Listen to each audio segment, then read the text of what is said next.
Holy shit, is this entry long awaited?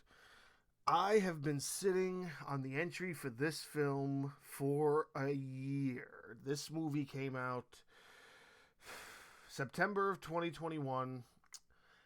I was really looking forward to it. I remember seeing it. I haven't watched it since. I haven't really had the enthusiasm to do it, which is kind of upsetting because I am a huge James Wan fan. I think he does tremendous work. I think anything he touches is usually gold. You know, he's the guy that kind of started the Saw series. He plays a huge role in the Insidious franchise, the Conjuring universe. His thing is like, you know, horror. That's what he's known for. You know, he's also stepped foot into things like Aquaman and the Fast and the Furious series. But, like, horror is his thing. Like, that's where he made his name and he stapled himself as being a horror person. So, Malignant being this film that he directed and was part of the story, part of the team that wrote the story and helped produce, it's like, okay, he's got most of his hands in the pot for this one.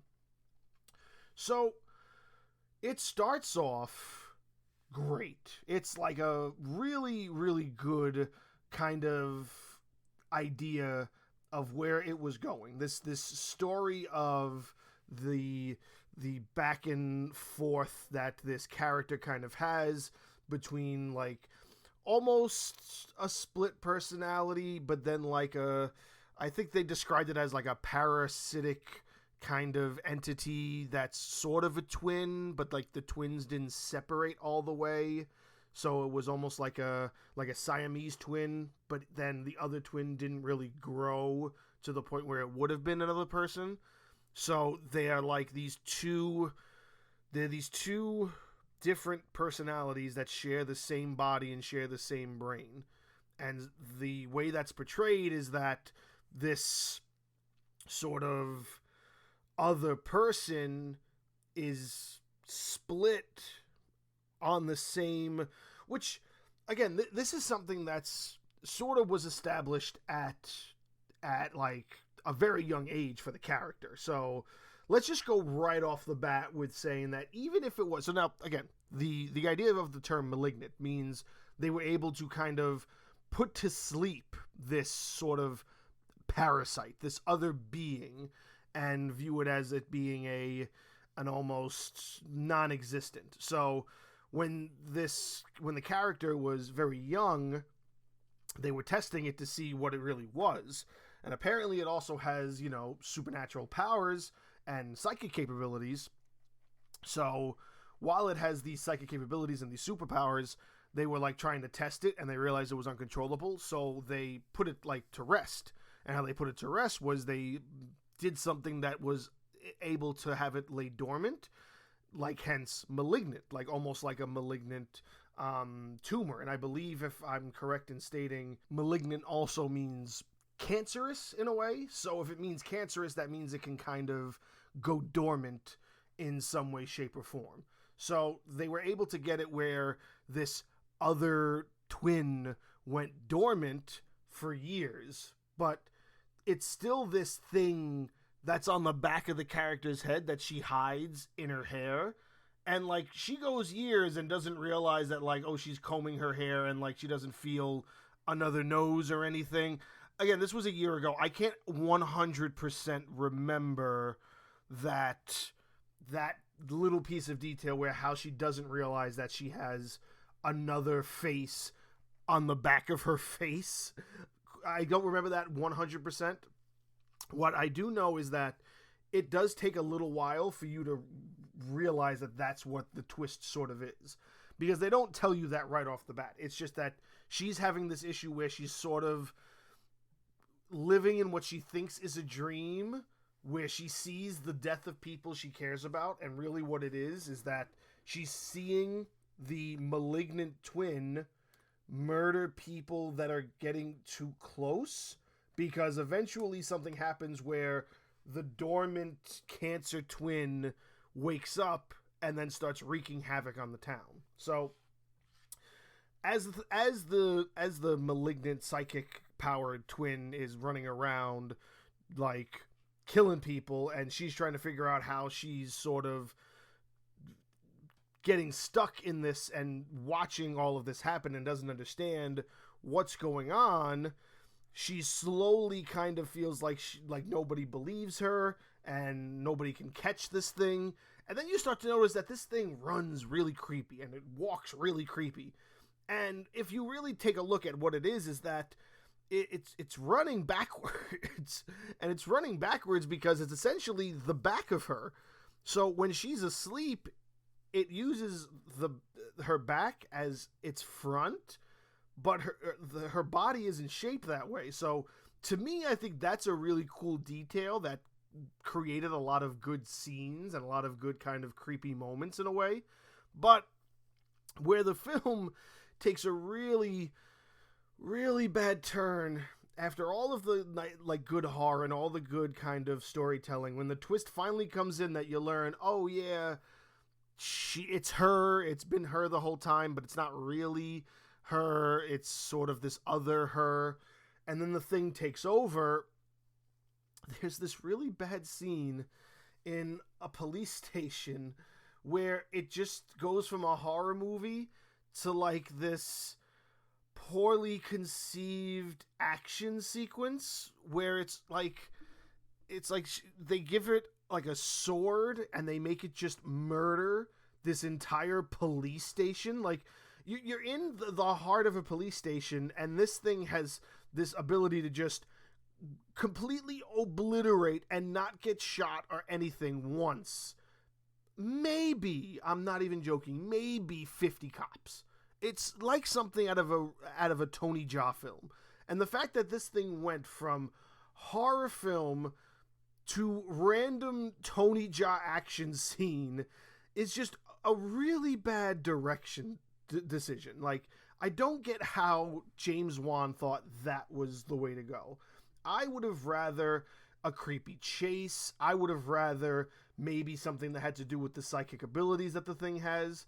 I get maybe they were trying to take advantage of how cool it would look with the backwards legs and the backwards arms, and how cool it would look to see that thing kicking and punching and slashing with a sword or whatever the hell it was, like this piece of metal to like slice heads off and stab police people. Like, it just didn't make any sense for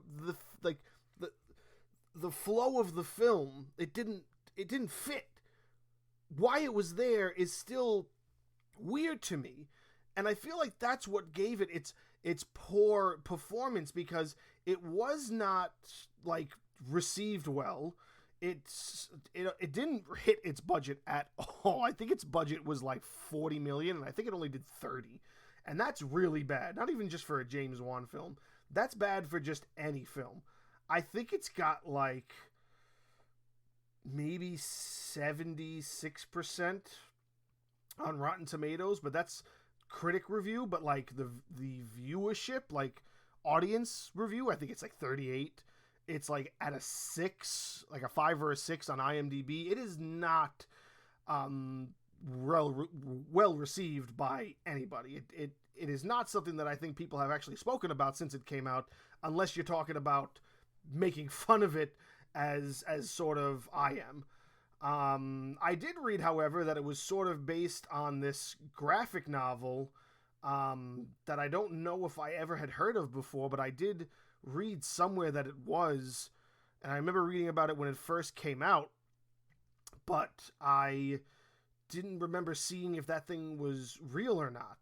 I don't remember who actually wrote the graphic novel or what it was exactly called or where that sort of source material is.